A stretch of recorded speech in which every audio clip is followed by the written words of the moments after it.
And O level में हमारे subject का नाम क्या है? फिजिक्स। पहला सब्जेक्ट हम फिजिक्स पढ़ते होते हैं। चैप्टर का नाम क्या है? Physical quantities. और फिजिकल क्वांटिटीज में दो तरह की क्वांटिटीज हम पढ़ रहे हैं। कौन कौन से वाली? Base quantities and derived quantities.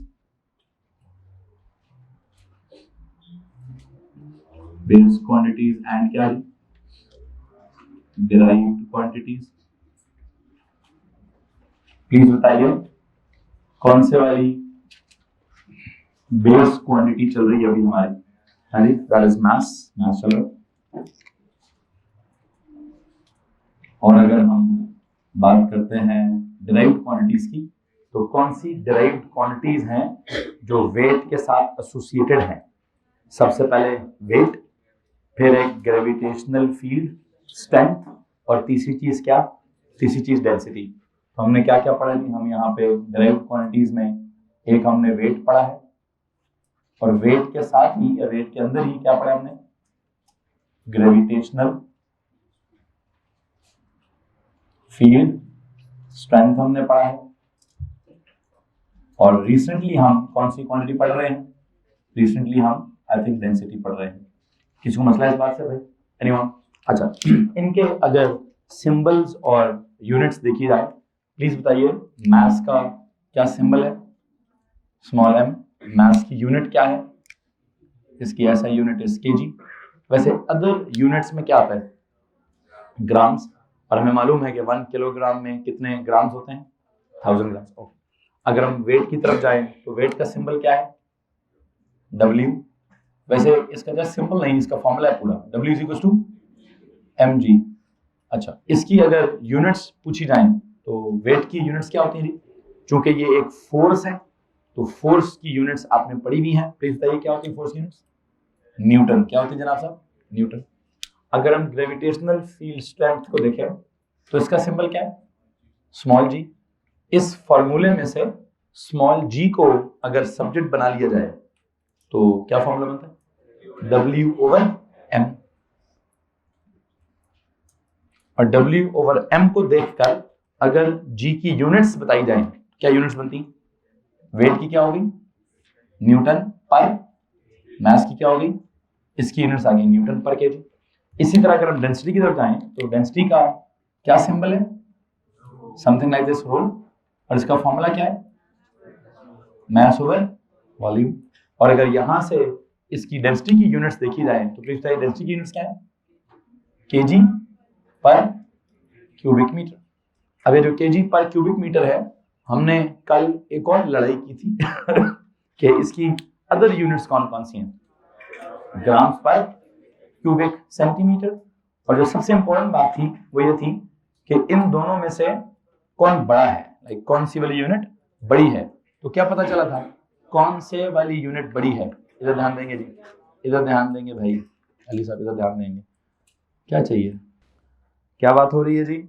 मैं आपको वो बेस क्वांटिटीज और डिराइव्ड क्वांटिटीज के बारे में जो हमारी एग्जांपल चल रही है कौन सी, मास से रिलेटेड, वो समझा रहा हूं कि मास से रिलेटेड कौन कौन सी क्वांटिटीज हैं।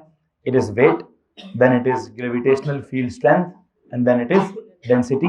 और अगर आप गौर करें, मैं क्यों कहता हूं कि मास से रिलेटेड हैं, मतलब ये मास से डिराइव्ड हैं, बिकॉज इनके अगर फार्मूले को चेक किया जाए तो उसमें कौन इन्वॉल्व है? वेट के फार्मूले में कौन इन्वॉल्व है? मास। मास को कुछ करेंगे तो वेट आएगा। क्या करें मास को? मास को जी से क्या करें? जी से मल्टीप्लाई करेंगे तो वेट आएगा। अच्छा, सिमिलरली अगर जी को देखा जाए तो जी के फार्मूले में भी कौन इन्वॉल्व है? मास इन्वॉल्व है, कि वेट को मास से डिवाइड करेंगे तो जी आएगा। सिमिलरली डेंसिटी के फार्मूले में भी क्या इन्वॉल्व है? मास। कि मास को क्या करेंगे तो डेंसिटी बनेगी, मास को वॉल्यूम से डिवाइड करेंगे तो डेंसिटी बनेगी। वैसे मास और भी बहुत मुख्तलिफ किस्म की क्वांटिटीज में इन्वॉल्व होता है, लेकिन मैं भी उन क्वांटिटीज का जिक्र यहाँ पे नहीं करूंगा। आगे जैसे जैसे हम मुख्तलिफ किस्म के सेक्शंस डेवलप करेंगे, उन सेक्शंस में मैं दोबारा आपको कुछ और क्वांटिटीज भी पढ़ाऊंगा जिनका लेना देना मैथ्स के साथ है। मैं इस वक्त उसकी एक मिसाल देना चाहता हूं, ठीक है? वो कौन सी वाली मिसाल है? एक मिसाल है मोमेंटम वाली, कि अगर आप मास को वेलोसिटी के साथ मल्टीप्लाई कर लें, लिखना नहीं सिर्फ हमें बोलना है, सिर्फ सुनना है। ये मैं क्यों बोल रहा हूँ, बिकॉज यहाँ मैंने कहा जी मास को जी से मल्टीप्लाई कर लो। वैसे आई होप अगर आपको याद हो तो मैंने किसी जमाने में मतलब 2 3 4 लेक्चर्स पहले कहीं ना कहीं आपको जी का एक और नाम भी बताया था, जिसका नाम क्या, ग्रेविटेशनल क्या, एक्सेलरेशन। तो उसको मैंने कहा ए भी होता है, वो क्या होता है, बिकॉज फॉर्मूला था m इंटू ए।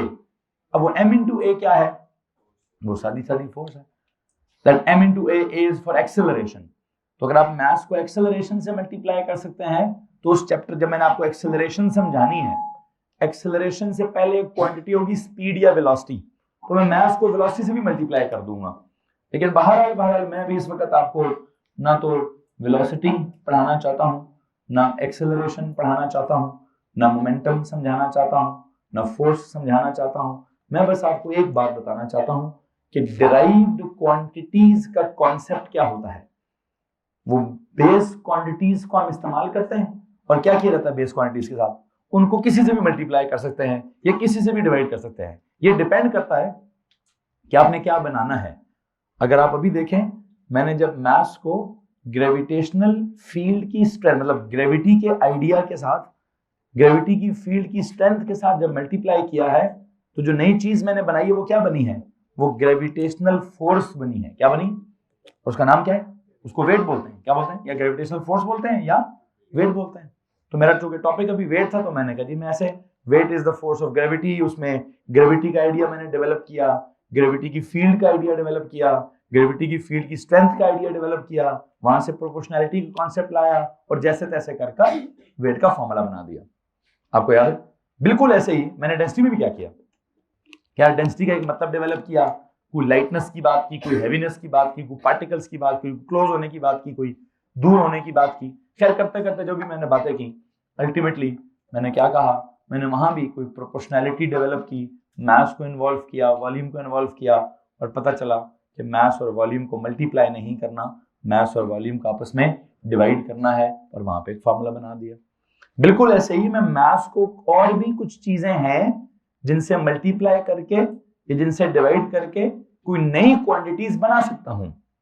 ठीक है, खत्म नहीं हो गई, मैथ्स से रिलेटेड डिराइव्ड क्वांटिटीज खत्म नहीं हुई, और भी बहुत सारी हैं। लेकिन मैं क्या बताना चाह रहा हूं कि अभी मेरा इस वक्त उस चीज का स्कोप नहीं है कि मैं आपसे मोमेंटम डिस्कस करना स्टार्ट कर दूं, या फोर्स डिस्कस करना स्टार्ट कर दूं, या एनर्जी डिस्कस करना स्टार्ट कर दूं।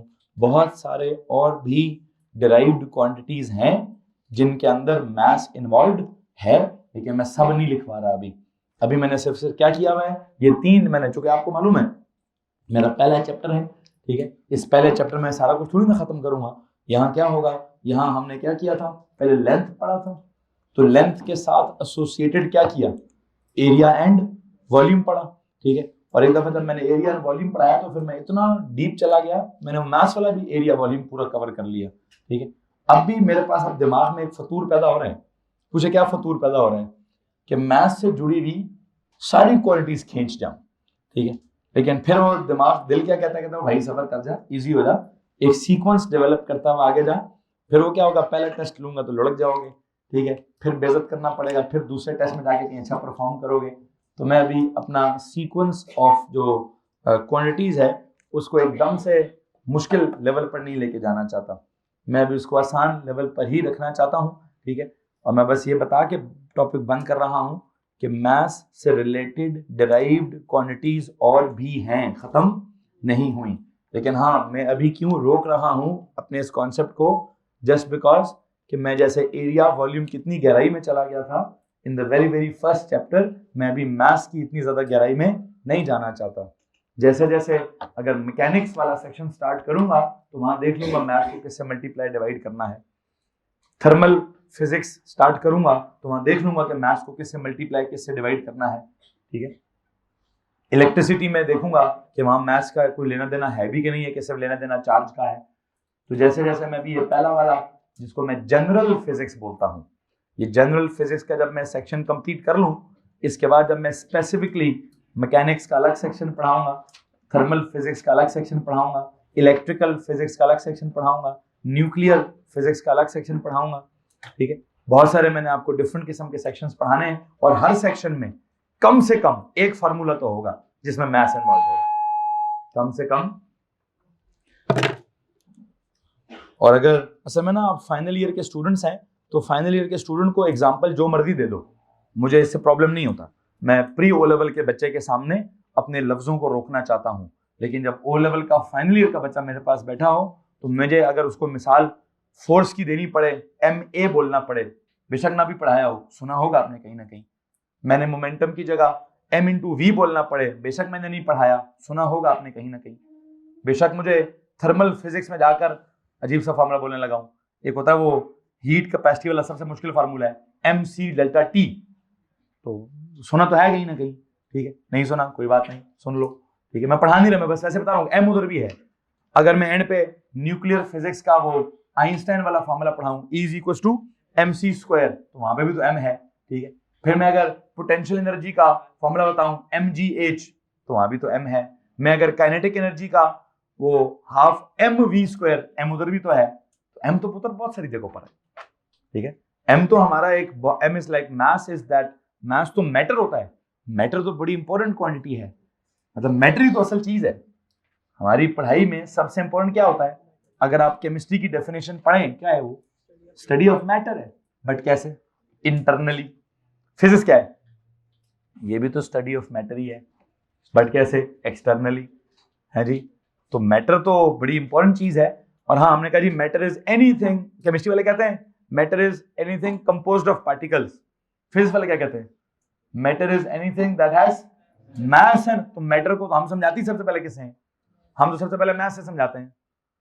तो किसी भी मैटर का मास होगा, अब सिर्फ मास तो नहीं होगा, उसका मास के बाद उसका एक वेट होगा, वेट के बाद उसकी एक डेंसिटी होगी, डेंसिटी के बाद उसकी अंदर एक हीट होगी, हीट के अंदर एक एनर्जी, मतलब वो तो फिर मैं आगे निकल जाऊं तो निकल जाऊं।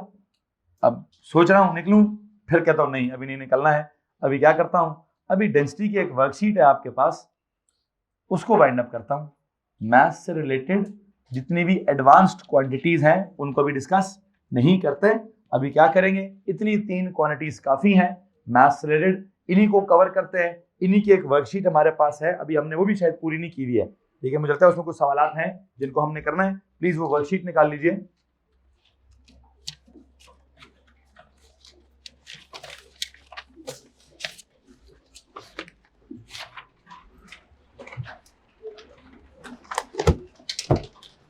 इमरान वहां देखें, ड्रॉअर में देखें, कोई मेरे लिए नोट्स पड़े हुए।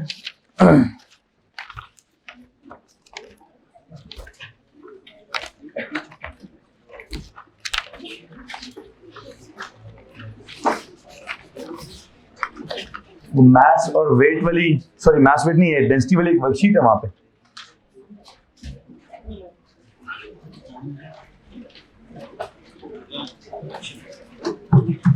मैम तकदीस या मैम अमरीन या जो भी स्टाफ में से इमरान उनको बोले यहाँ मुझे असिस्ट करें।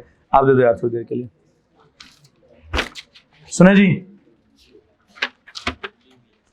आप लिखो भाई अपने पास, तो आप शीट दिखा दो जी जनाब साहब। क्वेश्चन नंबर 1 सरली ने मुझे इस पे निशान लगाया हुआ है कि शायद ये मैंने पढ़ाना है, ठीक है। कराया हुआ उन्होंने कि मैंने कराना है? मैंने कराना है। उन्होंने न्यूमेरिकल्स वाले सवाल कराए, ठीक है जी। चले क्वेश्चन नंबर 1 पे जाते हैं। क्वेश्चन नंबर 1 में किसी को प्रॉब्लम है? क्या सवाल है? Which statement about mass is correct? देखते हैं जी। mass is density divided by volume। नहीं, क्यों? mass का डेंसिटी से ताल्लुक नहीं है ना, लेकिन हाँ जो असल ताल्लुक है, मैं तो मेरी वर्कशीट में पड़ी हुई थी, डेंसिटी की वर्कशीट होगी चर्चा के लिए, जिसमें सरली ने कुछ निशान लगाए हुए। अगर आप डेंसिटी को डिफाइन करते हो, please look at the board. Density क्या? Density is equal to mass over.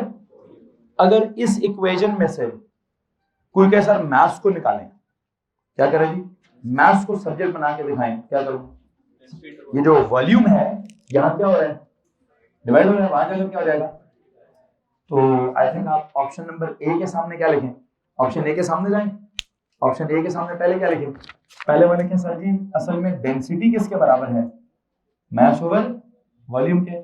और अगर यहां से मास को सब्जेक्ट बनाना है तो वॉल्यूम वहां जाकर क्या हो जाएगा, मल्टीप्लाई, क्या करूं, density into volume is equal to क्या, तो याद है ये इक्वेशन बनती है, क्या इक्वेशन बनती है, ये वाली इक्वेशन बनती है। तो क्या लिखना चाहिए, which statement about mass is correct, अगर वो कहता mass is the product of क्या, अगर वो क्या कहते हैं mass is the product of density and volume, फिर ठीक होता, लेकिन उसने लिखा क्या है, उसने कहा mass is density divided by volume, गलत लिखा हुआ है, गलत लिखा हुआ है ना। तो काम करें, पहले ऑप्शन पे काटा मारे, पहले वाले ऑप्शन पे काटा मारे, और उसकी वजह क्या है, उसकी वजह यह है कि डेंसिटी असल में मास ओवर वॉल्यूम होता है, इसमें से मास को अगर सब्जेक्ट बनाया तो क्या होगा, क्या होगा, वॉल्यूम उधर जाकर डेंसिटी से, तो मास इज इक्वल टू क्या, density into volume, mass is equal to क्या, the product of density and volume, mass is equal to the product of density and volume. किसी को मसला है इस बात से, एनीवन, आगे चलते, ये ऑप्शन गलत हो गया, फिर आगे चलते हैं, mass is the amount of space, mass is the amount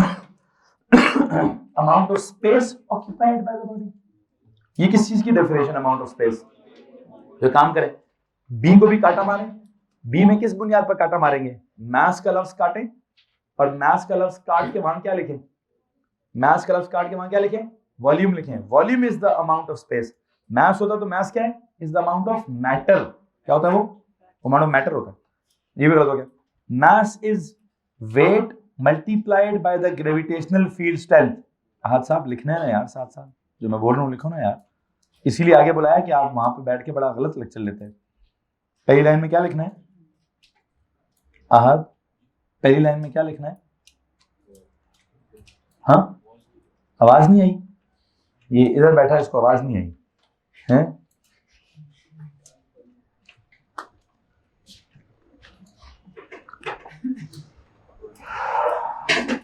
क्या सोचते हो आप, क्लास का फोकस आपका नहीं होता यार, क्या प्रॉब्लम है? अब ये गप्पे शप्पे बाकी सारे मामला घर में कर लिया करें ना, क्लास में पढ़ने के लिए आते हो, फोकस ही नहीं है आपका, आपको पता ही नहीं है, मैं 6 दफा बोल चुका हूँ इसको उधर लेके जाना है, इसको उधर लेके जाना है, इसको उधर लेके, पता नहीं किस दुनिया में है, तो भाई मजनू तो नहीं हो है, या तो तुम मजनू है भाई, या फिर नशई आदमी, नशा तो नहीं करते, बूटी देता है वक्त है, जाके बैठ, इतने करीब मेरे बैठा हुआ है, ध्यान दे, उधर देख क्या लिखा है मैंने पहली लाइन में, पहला लाइन था mass is density divided by volume, तो हम क्या कर रहे हैं, हम क्या कर रहे हैं जी मैम तकदीस, मैंने वो साइकेट्रिस्ट का बोला पता किसी को, वो किधर है, मैं बीमार क्या होता हूँ, आप लोग सारे काम ही भूल जाते हैं, लोग नोट करें, रात को याद करें, साइकेट्रिस्ट का मैंने बंदोबस्त किया हुआ भाई, उनसे मीटिंग करवाएं, सारे बच्चों से मिलाएं, मैंने बोले बच्चों की जरा साइकोलॉजिकल बीमारियां पता करके दे मुझे, ठीक है, सबसे पहले आहत की मीटिंग कराएं उनके साथ, ठीक है जी, अब्दुल हाद हैज गॉट सम इश्यूज, उसको आवाज ही नहीं आती है, स्पीकर लगा है क्लास में, 2 स्पीकर लगे हैं, सर जहीर के बिल्कुल सामने बैठा है, उसको आवाज ही नहीं आती है, ठीक है, तेरे कान चेक कराऊं, तेरा दिमाग चेक कराऊं, सर में दर्द हो रहा है तेरा ना, दिमाग में दर्द हो रहा है, सर में दर्द नहीं हो रहा है, तेरी रूह में दर्द है, ठीक है, हाँ जी चेक कराएं जी मैम, इसको चेक कराएं, सबसे पहले इसकी अपॉइंटमेंट दो,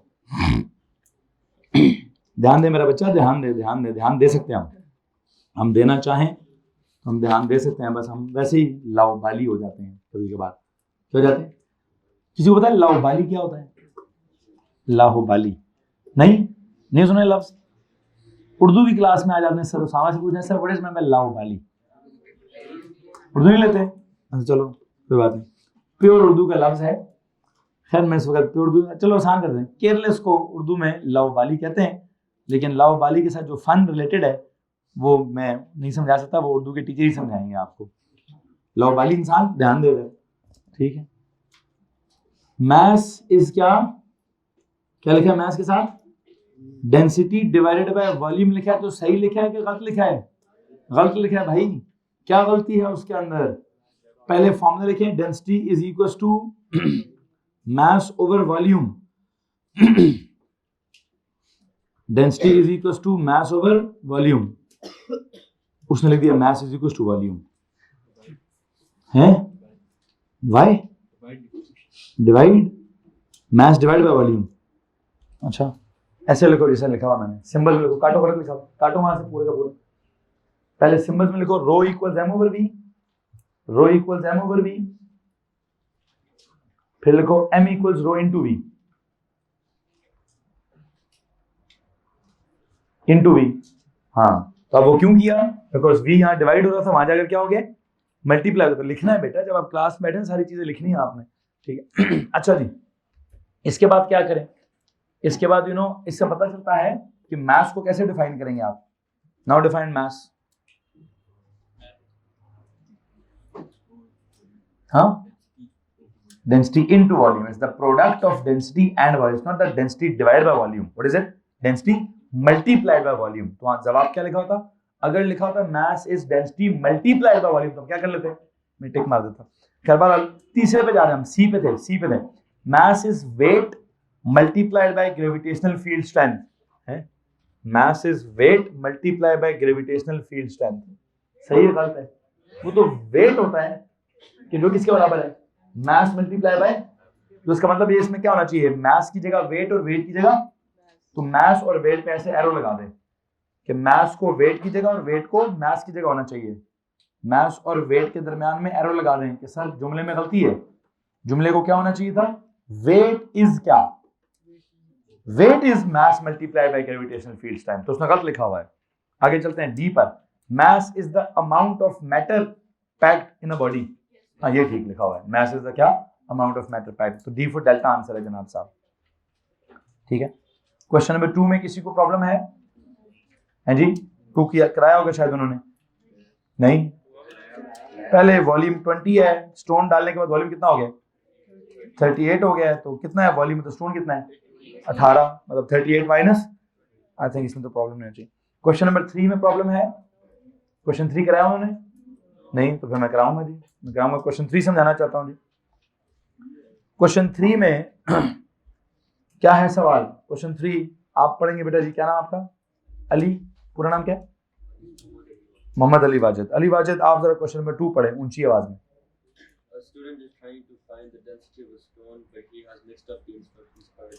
इंस्ट्रक्शन कार्ड्स मिक्सअप हो गए हैं, क्या कैलकुलेट करना है उसने? डेंसिटी निकालनी है। डेंसिटी का फॉर्मूला क्या है? ऊंचा बोले बच्चों, एक बच्चे से बात कर रहा हूं, प्लीज 2 मिनट रुकिएगा, मुझे एक बच्चे से बात करनी है जी। Density is equal to mass over volume, ठीक है जी। अब मास ओवर वॉल्यूम के जो इसने कितने इंस्ट्रक्शन कार्ड्स हैं, 7। तो इन 7 कार्ड्स में आप पढ़ें क्या क्या किस किस कार्ड पे लिखा, बताएं सबसे पहला क्या होगा, फिर दूसरा क्या होगा, फिर तीसरा क्या होगा। पहले कार्ड 1 पे पढ़ें, क्या करना है? It can be the first step, मतलब सबसे पहले सीधे सीधा मास निकालें, it can be the first step. आगे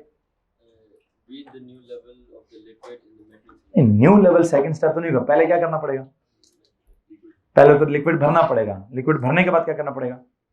फिर स्टोन रखना पड़ेगा, स्टोन रखने के बाद क्या करना पड़ेगा? फिर नया वाला लेवल चेक करना पड़ेगा, फिर नया लेवल के बाद क्या करना पड़ेगा? दोनों वॉल्यूम्स को सब्ट्रैक्ट करना पड़ेगा, फिर जब वॉल्यूम सब्ट्रैक्ट कर लेंगे फिर क्या करना पड़ेगा? फिर ये वाला फॉर्मूला लगाना पड़ेगा। तो आप बताएं व्हाट डू यू थिंक, कि देखें क्या कार्ड 3 में क्या लिखा हुआ है, कार्ड 4 में क्या लिखा हुआ है? ये तो आखिरी स्टेप होगा मेरे ख्याल से, ठीक है। एक काम करें, कार्ड 4 पे जाके लिखें लास्ट स्टेप, कार्ड 4 पे जाके लिखें लास्ट स्टेप। अगर आपका कार्ड 4 लास्ट स्टेप है तो आप ऑप्शंस देखेंगे जरा, ऑप्शंस के किस में लास्ट स्टेप पे 4 है? ऑप्शन बी और ऑप्शन सी। तो इसका मतलब अच्छा पहला स्टेप क्या है, 1 या 5? एक काम करते हैं, पढ़ें जी। 1 में क्या था, find the mass of the stone, या तो ये पहला स्टेप है। 5 में क्या हो रहा है, पुट सम लिक्विड इनटू क्या, into a measuring cylinder and read the level of the liquid. वैसे वो भी तो पहला स्टेप हो सकता है, अलग से वो भी तो हो सकता है, नहीं हो सकता है भाई। अब साइड से पानी, लेकिन देखते हैं क्या करना है हमने। अब या तो बी सही है या सी सही है। एक काम करें, बी को पढ़ें यार जरा, बी के ऑप्शंस पढ़ें। बी में पहले क्या करना है, पहले मास निकाल दिया, साइड में निकाल दिया। फिर स्टेप 5 क्या था, पुट सम लिक्विड डाल दिया। फिर स्टेप 3 उसमें स्टोन डाल दिया। फिर step 6 flick the cylinder to get rid of any air bubbles, हाँ ये भी ठीक है। फिर 2 read the new level of the liquid, हाँ वो भी ठीक है। फिर 7 subtract the original volume from the volume of the liquid, ये भी ठीक है। फिर divide the mass. I think option B में काफी सारा ऑर्डर ठीक है, ठीक है। मोहम्मद अली वाजिद, आप मुझे ऑप्शन सी की गलती बताएंगे। ठीक हो गया, मुझे इससे एतराज नहीं है, can be the first step. Then 6 number पे 6 लिखा ना, 5 के बाद उसने 6 लिखा हुआ है, तो 6 में क्या गलती है? नहीं, 6 में क्या हो रहा है? Flick the cylinder. तो फ्लिक द सिलेंडर तो तब करेंगे, पहले पुट द सिलेंडर तो कर ले, मतलब क्या करें, पहले put the stone into the liquid तो कर ले। तो हमने क्या नहीं किया हुआ, हमने, ठीक है, हमने वो स्टोन ही क्या नहीं किया हुआ, हमने स्टोन ही क्या बोलते हैं इसके अंदर डाला ही नहीं हुआ। तो आई थिंक ऑप्शन सी गलत है। अगर आप कार्ड नंबर 5 को पहला इंस्ट्रक्शन कार्ड कहते हैं तो उसके बाद कौन सा दूसरा होना चाहिए? कार्ड 3। कार्ड 5 के बाद क्या करना चाहिए? कार्ड 3 होना चाहिए ना। तो उसने कार्ड 5 के बाद 6 लिखा, तो I think option C incorrect option है। तो I think B for bravo is the correct answer. जी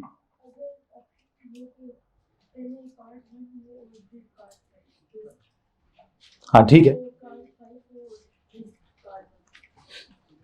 अगर तो हो, देखो मैं तो अगर मगर में नहीं जाऊंगा, मैं तो जो ऑप्शंस गिवन है मैं तो उनको चेक करूंगा। मुझे लगता है या कार्ड नंबर 1 से एक सीक्वेंस डेवलप हो सकता है, या कार्ड नंबर 5 से एक सीक्वेंस डेवलप हो सकता है। तो मैंने उस चक्कर में कहा या तो मैं बी को टिक करूंगा, या अच्छा वैसे मैं बी और सी सेलेक्ट पता पहले से कर लिया था कि आखिरी ऑप्शन क्या है, आखिरी कार्ड क्या है, आखिरी 4 है। कि मैंने एंड पे मास और वॉल्यूम की वैल्यू को, तो मैंने कह दिया जो एंड पे 4 है, एंड पे 4 किधर था? बी और सी में। तो मैंने कहा मैं सिर्फ बी और सी को चेक करूंगा।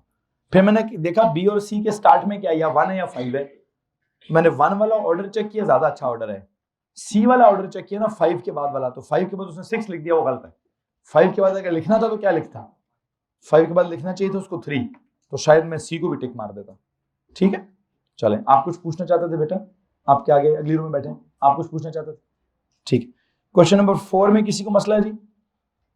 जी पढ़ो।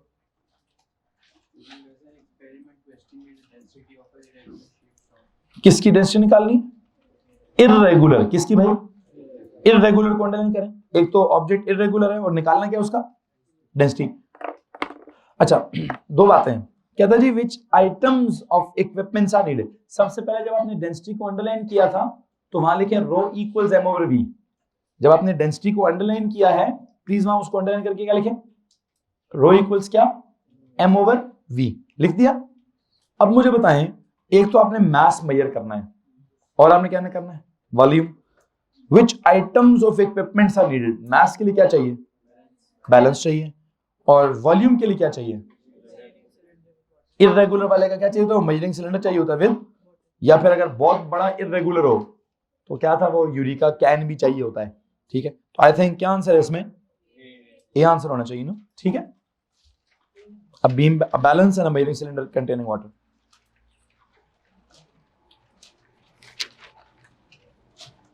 जी, क्वेश्चन नंबर 5 में किसी को प्रॉब्लम है? 6 में, 7 में, 8, क्वेश्चन नंबर 9 देख लीजिए, 9 में कोई इशू नहीं है। क्वेश्चन नंबर 10, बस जिस किसी को प्रॉब्लम होगा प्लीज हाथ खड़ा कर दीजिएगा। क्वेश्चन नंबर 11 में होना चाहिए। मैं 11 सीखना चाहता हूं। फिर मुझे कौन सिखाए जी 11? गर्ल्स में से माहम, आप क्वेश्चन नंबर 11 समझाएंगे हमें?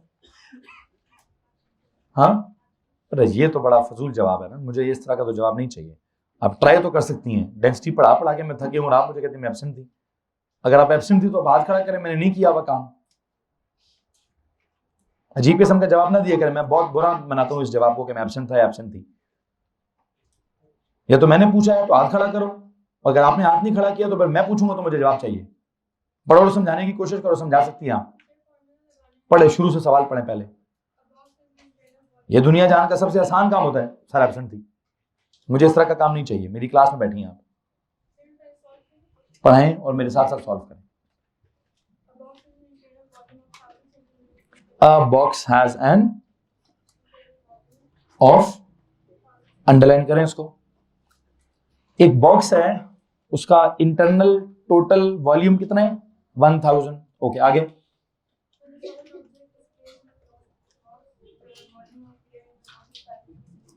अच्छा, तो आपको एक पूरा डब्बा नजर आ रहा है, उस डब्बे में उसने ब्लैक क्या रख दिया?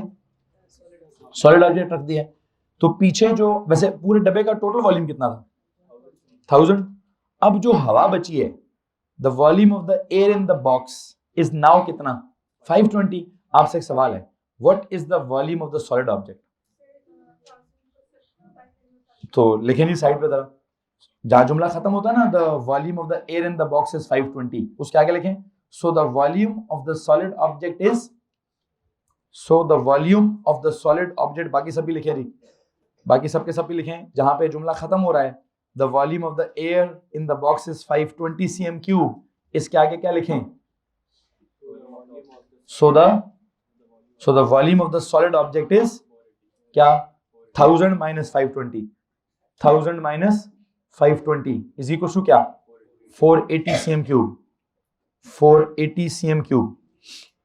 फिर क्या करें? आगे लिखा the density of the object is 8.00 ग्राम पर cubic CM. What is the mass of the object? तो आपको सॉलिड ऑब्जेक्ट की क्या निकालनी है? मास। डेंसिटी पता है ना, कौन सा फॉर्मूला लगाएंगे आप? पहले लगाएंगे ये वाला फॉर्मूला।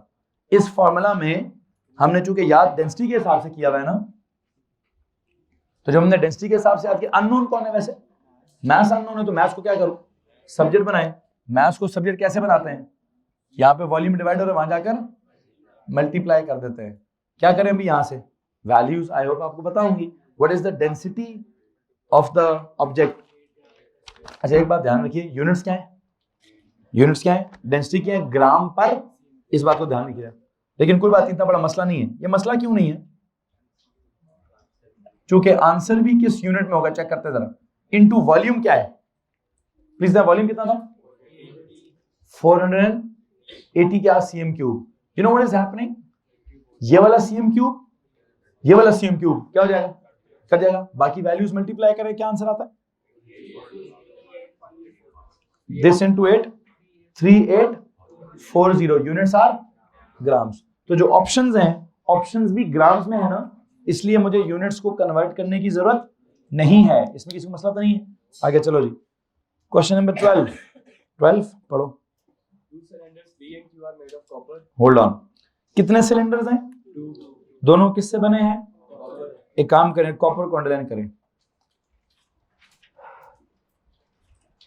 इस जुमले को मैं ऐसे लिखूंगा, both the cylinders are made up of the same material. उसने कहा 2 cylinders P and Q are made up of copper। आप एक काम करें, आप इसके आगे लिखें both the cylinders are made up of the same material। both the cylinders are made up of the same material। अच्छा, अब मेरा आपसे एक सवाल है, आपने किस किस चीज की डेंसिटी पढ़ी थी कल या परसों? जब भी किसी की डेंसिटी पता है आपको? वाटर की। अब मैं वाटर ग्लास में रखूं या टब में रखूं या ड्रम में रखूं या दरिया में पानी बह रहा हो, जो भी हो, पानी की डेंसिटी चेंज होगी। कितनी होगी? 1 ग्राम पर क्यूबिक सीएम ही होगी। मरकरी की डेंसिटी कितनी थी? 13,600 क्या किलोग्राम पर क्यूबिक मीटर वाली बता रहे हैं आप मुझे। अगर ग्राम पर क्यूबिक सीएम पूछा तो क्या थी? 13.6 ग्राम। अच्छा, अब जो मरकरी की डेंसिटी है, अब मैं कहूँ जी मैंने मरकरी थर्मोमीटर में रखा हुआ है, या मैं कहूँ जी मैंने मरकरी किसी टब में रखा हुआ है, मरकरी का छोटा सिलेंडर लूं या बड़ा सिलेंडर लूं या जो मर्जी करूं, मरकरी की डेंसिटी चेंज होगी। डेंसिटी तो मटेरियल की होती है। मटेरियल अगर सेम है तो डेंसिटी, तो दोनों किस चीज के बने? दोनों का मटेरियल क्या है, तो दोनों की डेंसिटी क्या होगी? That's it. आगे पढ़े। The height of P is twice the height of Q. The diameter of P is half the diameter of Q. Which statement is correct? अब हाइट छोटी बड़ी हो जाए, डायमीटर छोटा बड़ा हो जाए, डेंसिटी पे फर्क। डेंसिटी क्या होती है? Density of the same material, density of a particular material is always constant. पानी की डेंसिटी इज ऑलवेज 1 ग्राम पर क्यूबिक सीएम। मरकरी की डेंसिटी विल ऑलवेज बी 13.6 ग्राम पर क्यूबिक सीएम। तो कॉपर की डेंसिटी जितनी भी है, सपोज करो वो है 400 ग्राम पर क्यूबिक सीएम, तो क्या होगा सर जी? उसकी डेंसिटी हमेशा 400 ग्राम पर क्यूबिक सीएम ही रहेगी। ठीक है, अब मुझे नहीं पता इसकी एग्जैक्ट वैल्यू कितनी है, लेकिन मुझे लगता है ऑप्शन क्या है, आंसर क्या है? सी आंसर है। The density of cylinder P is equal to that of cylinder Q। क्यों? Because the density of a particular material is always constant. It is independent. एक काम करें, जुमला लिखें, density of a particular material, density of a particular material is always constant। Is क्या, is always constant. Comma लगा के लिखो, it is independent of the dimensions. It is क्या जी, इंडिपेंडेंट ऑफ द डायमेंशंस। मतलब what is meant by dimensions, length, width, height, diameter. वो कम करो वो ज्यादा करो, इससे फर्क नहीं पड़ता। क्या जुमला लिखा, प्लीज पूरा सेंटेंस लिखिए। Density of a particular material is always constant, is always constant. It is what, independent of क्या, it is independent of dimensions. ठीक है, योर क्वेश्चन। हाँ, मैं देखें उसको समझाने की कोशिश कर रहा हूं कि मैंने जो मिसालें आपको दी हैं, चलो मैं मिसाल चेंज कर देता हूं। मैंने आपको पहले मिसाल पानी की दी थी ना, कि पानी जो है इस गिलास में पड़ा हो, ये पानी जमीन पे गिर जाए, ये पानी बाहर के टब में पड़ा हो, ये पानी जो बाहर दरिया में या लई में गुजर रहा हो, ठीक है, जो भी है, पानी की डेंसिटी क्या होगी, सेम होगी। पानी को अगर मैं कहूं जी मैंने पानी की शेप चेंज कर दी है, पानी की डेंसिटी चेंज हो सकती है, नहीं ना। ओके, सिमिलरली दूसरा मटेरियल आपने कल मरकरी पढ़ा था, कि मरकरी के बारे में हम कहें जी मरकरी को मैंने किसी थिन थर्मोमीटर का ना बड़ा थिन सा बोर होता है उसके अंदर डाल दिया है, या किसी पाइप के अंदर, बड़े से पाइप के अंदर उसको भर दिया है मरकरी से, तो मरकरी की डेंसिटी चेंज होती है, नहीं ना। तो इसका मतलब है डेंसिटी मरकरी की हमेशा क्या रहती है, आप चाहे मरकरी को जैसा मर्जी कर लें।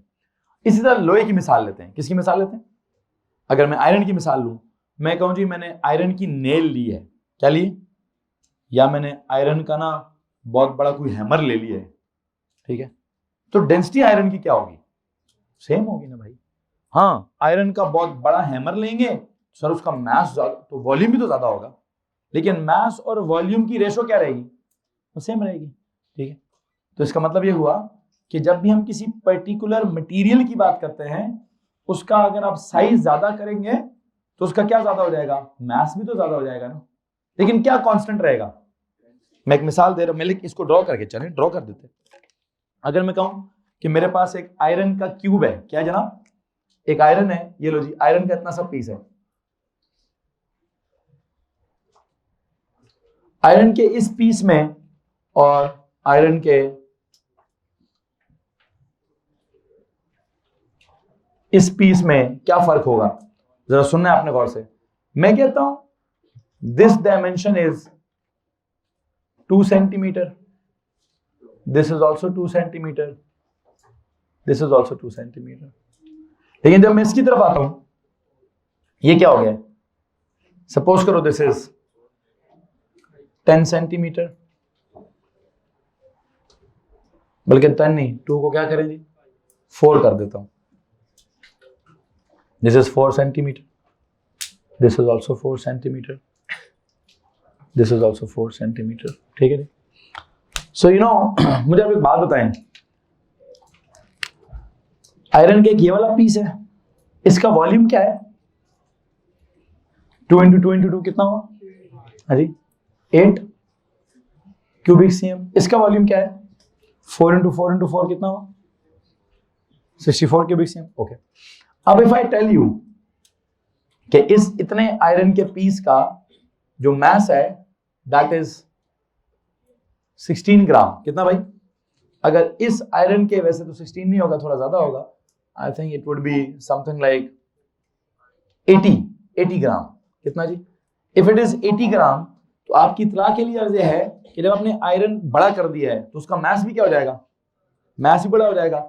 मास यू नो इसका कितना हो जाएगा, इसका मास 640 हो जाएगा। आपने लेंथ बड़ी कर दी, वॉल्यूम ज्यादा कर दिया, तो मास क्या होगा, मास भी तो ज्यादा होगा ना। लेकिन एक चीज पर फर्क नहीं पड़ेगा, किस चीज पे, इसकी रेशो निकालो, मास है 80, वॉल्यूम है 8, कितना आंसर है 10 ग्राम पर क्यूबिक सीएम। यहां आपने लेंथ बढ़ा दी, वॉल्यूम्स ज्यादा हो गए, मास भी ज्यादा हो जाएगा, लेकिन क्या चीज चेंज नहीं होगी, डेंसिटी चेंज क्यों नहीं होगी, सर जी मास है 640, वॉल्यूम है 64, आंसर फिर कितना आ गया, आपने दोनों जुमलों में एक एक लफ्ज मिस किया है, दोबारा पढ़िए। हाँ, लार्ज ग्रेनाइट्स मिस किया आपने। पहले वाले में कैसे ग्रेनाइट के रॉक्स हैं? लार्ज, प्लीज अंडरलाइन करें उसको। और बाद में जो एन आइडेंटिकल बॉक्स वाई है वो क्या है? Full of small granite chipping, उसमें छोटे छोटे पीसेस हैं। इट इज देन वे, क्या सीन है अभी? Which box weighs more and Y?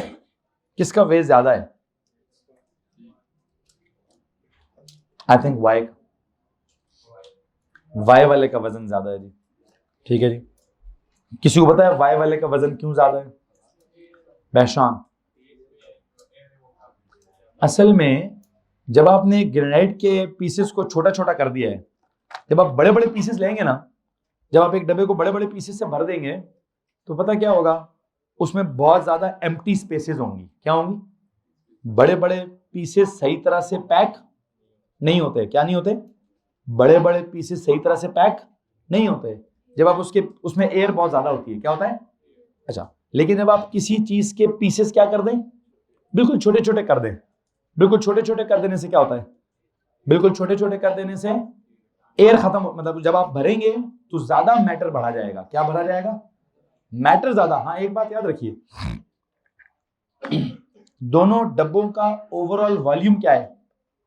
Alina, दोनों डब्बों का एक्स का और वाई का वॉल्यूम क्या है? सेम है ना?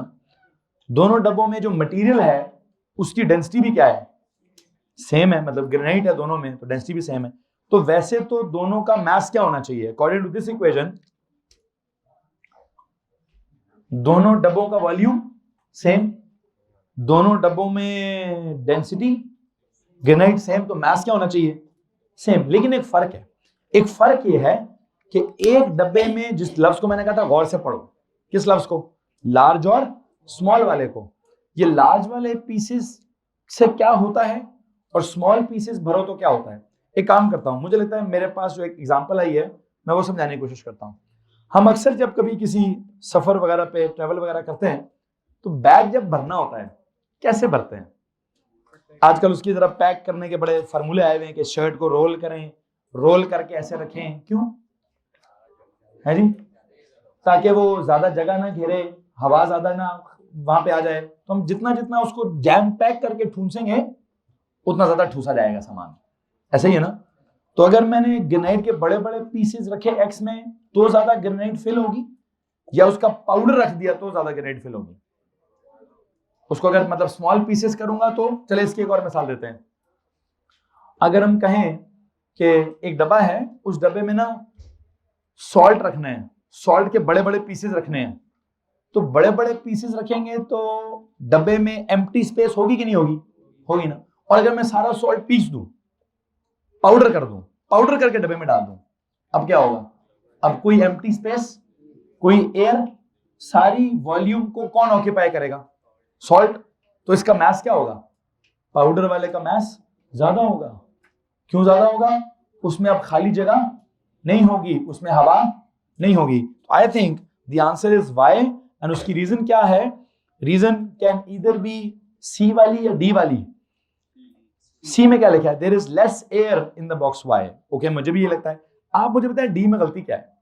The density of a chipping is greater then a rock. 2 minute, क्यों डेंसिटी क्यों सेम होगी? सब्र करो ना यार, एक बंदे से बात करने दो। अलीना, दोनों की डेंसिटी सेम होगी, क्यों? हाँ, सेम मटेरियल है। क्या है दोनों में? कौन सा मटेरियल? ग्रेनाइट है, तो दोनों की डेंसिटी क्या होगी? सेम होगी। तो एक काम करो, डी में जो लाइन लिखी है ना, density of chipping is greater than, उस पर काटा मारो, काटा मार के लिखो both the materials are granite, so what? So what? So the density is same, so the density is same. both the materials are granite, are of granite. Both the chipping and the rock is made up of granite. Both the chipping and the rock are made up of granite. So what? So they have same density. So they have same density. Okay. किसी को मसला इस बात से? इसलिए D काट दिया, C answer. Question number 14। 14 बच्चों पढ़ो। Which property of a spacecraft is zero when it travels throughout the space after leaving Earth's gravitational after leaving Earth gravitational field, Earth की ग्रेविटेशनल फील्ड में से निकल गए तो ग्रेविटेशनल फील्ड स्ट्रेंथ जीरो हो गई। जब ग्रेविटेशनल फील्ड स्ट्रेंथ जीरो हो गई तो वेट भी जीरो हो जाएगा। तो जब वेट जीरो हो गया, कहते जी what will become zero? Density, density zero होती। डेंसिटी तो मास ओवर वॉल्यूम, मास तो होगा, उसका अपना वॉल्यूम वो भी होगा, डेंसिटी वो भी होगी, एनर्जी अगर मूव कर रहा है, ठीक है, when if it is travelling उसकी काइनेटिक एनर्जी होगी, इट्स मास, मास तो होगा। हाँ, क्या जीरो होगा? वेट जीरो होगा। आई थिंक इस सवाल को इस वर्कशीट में नहीं होना चाहिए, इसको किधर होना चाहिए? इसको तो पिछली वाली में होना चाहिए, मास और, लेकिन यहां क्यों है? क्योंकि पहली ऑप्शन शायद डेंसिटी देखी गई, तो ये डेंसिटी वाला सवाल होगा। बस सवाल वाले ने करा दिए, तो जो सवाल कहेगा मैं तो वो करूंगा। सवाल कह रहा है एक ऑब्जेक्ट है which property of a spacecraft is zero when it travels through outer space after leaving Earth's gravitational field। इसका मतलब पता नहीं कहां चला गया है, निकाल ही दिए, सोलर सिस्टम से भी शायद निकल गया है। अब वो कहां तक ग्रेविटी खत्म होती है मुझे क्या पता कहां खत्म होती है, लेकिन कहीं ना कहीं तो खत्म होती होगी ना, एट इंफिनिटी। तो एट इंफिनिटी से भी आगे भेज दिया तो वहां क्या होगा? अभी उसको वेट खत्म हो जाएगा। आगे चलें जी, क्वेश्चन नंबर 15। क्वेश्चन नंबर 15 जी, 15 में किसी को प्रॉब्लम है? नहीं, पक्की बात है। चलो फिर अभी सख्ती है किसी की, बिल्कुल गर्ल्स में से एंड पे, यहां पे बेटा आप जो बैठी हैं बिल्कुल यहाँ जी, आपका नाम क्या है? शानजे। प्लीज क्वेश्चन नंबर 15 समझाइए, पढ़िए।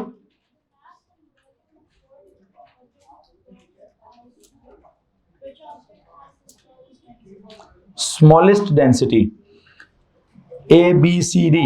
आपको ये कोई ग्राफ शाफ बना हुआ है ना, एक्स एक्सिस पे क्या है? वॉल्यूम, वाई एक्सिस पे मास।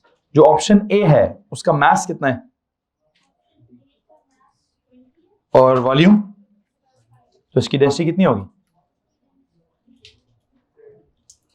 ए के पास जाके क्या लिखेंगे आप ए के पास जाके लिखें 20/5। क्या लिखें? क्या आंसर आएगा? 4। 2 नहीं आएगा पुत्री, ए का आंसर क्या आएगा? 20/5। कैलकुलेटर है? कर लो, वैसे 20/5 को भी कैलकुलेटर से करना जी। 4, बड़ी मेहरबानी। बी बताएं, बी वाले की डेंसिटी बताएं। 10/। बी के कोऑर्डिनेट्स बताएं बेटा, बी पे मास कितना है? बी पर मास कितना है?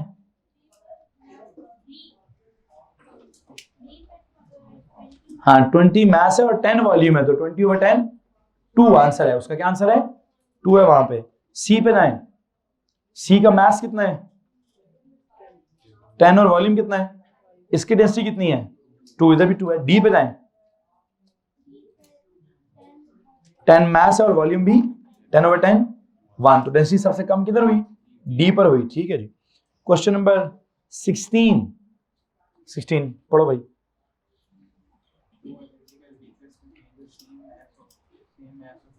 एक सेकेंड, 2 आइडेंटिकल बीकर्स, दोनों बीकर्स आइडेंटिकल है, दे कंटेन व्हाट?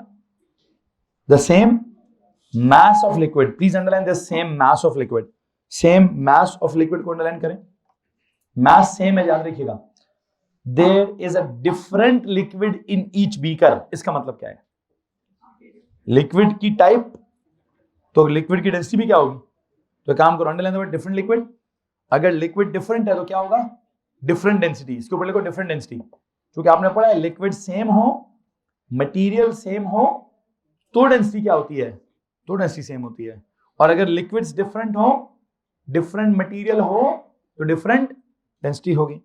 ओके, कहता जी liquid Q has a density rho. Liquid Q की डेंसिटी कितनी है? रो है। What is the density of liquid P? Liquid P की डेंसिटी निकालने की हमने कोशिश करनी है। तो यहां पे देखते हैं जी क्या चल रहा है क्या नहीं चल रहा। मुझे एक बात बताएं, डेंसिटी का फॉर्मूला क्या है? मास ओवर वॉल्यूम। अब एक सवाल है भाई, दोनों में मास क्या था? तो मास को क्या करूं? गोली मारो। बोला वॉल्यूम की शेप कौन सी है? दोनों ये जो क्या है, ये बीकर्स के अंदर जो लिक्विड का वॉल्यूम है, प्लीज बताएं वॉल्यूम का फॉर्मूला क्या लगेगा? वॉल्यूम का नहीं, रेक्टेंगल तो नहीं है, it's a right prism. Can I से it's a right prism?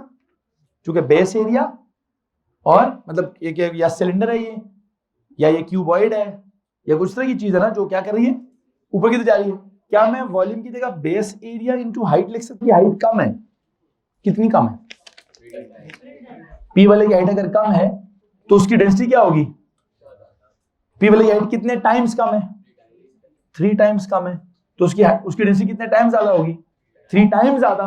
I think the answer is 3 rho. What is 3 rho? It is C. The answer is क्या जी? The answer is C, it is not A, it is not A. क्या answer है जी? The answer is C. किसी को मसला है तो प्लीज हाथ खड़ा करें, पेन दिखाओ।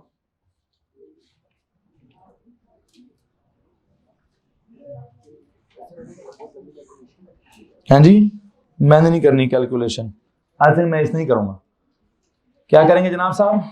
आई think the answer should be C, because you know क्या चल रहा है, क्या चल रहा है दोनों तरफ। प्लीज ध्यान दीजिए, बोर्ड पे ध्यान दीजिए। मैंने डेंसिटी का फॉर्मूला लिखा, किसी को फार्मूले में एतराज है? मैंने फॉर्मूले में उसने सवाल में कहा था the 2 identical beakers contain the same mass of liquid. मैंने मास को क्या कर दिया? काट दिया। फिर दोनों का जो अगर आइडेंटिकल बीकर्स है तो बेस एरिया भी मैंने काट दिया। पीछे क्या बचा? तो डेंसिटी और हाइट की क्या रेशो है? डायरेक्ट नहीं है भाई, इनवर्स है। क्या है? डेंसिटी इधर लिखा है, हाइट उधर ऊपर नहीं, हाइट नीचे लिखी हुई है। अगर हाइट नीचे लिखी हुई है तो क्या करूं? इनवर्स प्रोपोर्शन में कैसे करते हैं? हमने कहा पी वाले की डेंसिटी निकालनी है, तो पहले बताएं कि पी वाले की हाइट क्या है। पी वाले की हाइट 3 टाइम्स लोअर है, तो पी वाले की density 3 times. I think the answer is 3 रो। मैं समझा चुका हूं जो मैंने समझाना था। आप में से भी अगर किसी के पास कोई सवाल है तो हाथ खड़ा करें।